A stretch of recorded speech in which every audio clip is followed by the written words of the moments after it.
Hi friends and viewers, welcome to our YouTube channel IA Khans real estates. Friends and viewers, ఒక మంచి మనకు prime లొకేషన్లో east face G+1 house, కొత్త house మనకు సేల్కి రావడం జరిగింది. ఫ్రెండ్స్ అండ్ వ్యూవర్స్, మీరు ప్రస్తుతం చూస్తున్న ఈ హౌస్ లొకేషన్ వచ్చేసి గోపాల్పూర్లోని భద్రకాళి నగర్ ప్రైమ్ లొకేషన్లో ఉంది. ఇది 125 స్క్వేర్ యార్డ్స్లో ఇల్లు కన్స్ట్రక్షన్ చేయడం జరిగింది. ఫ్రెండ్స్, కింద మనకు సెల్లార్ ఉంటుంది.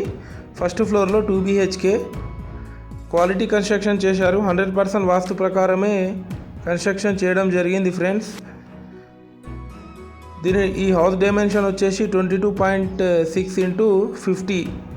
ఈ హౌస్ కాస్ట్ వచ్చేసి 68 lakhs చెప్తున్నారు. స్లైట్లీ నెగోషియబుల్ ఉంటుంది. ఫ్రెండ్స్, లాక్ వేసి ఉండడం వల్ల నేను వీడియో తీయలేకపోయాను. ఫ్రెండ్స్, ఇంట్రెస్టెడ్ ఉన్న వాళ్ళు డిస్క్రిప్షన్లో నెంబర్ ఇస్తా, నెంబర్కి కాల్ చేయొచ్చు. Friends, please subscribe to my channel. Thanks viewers.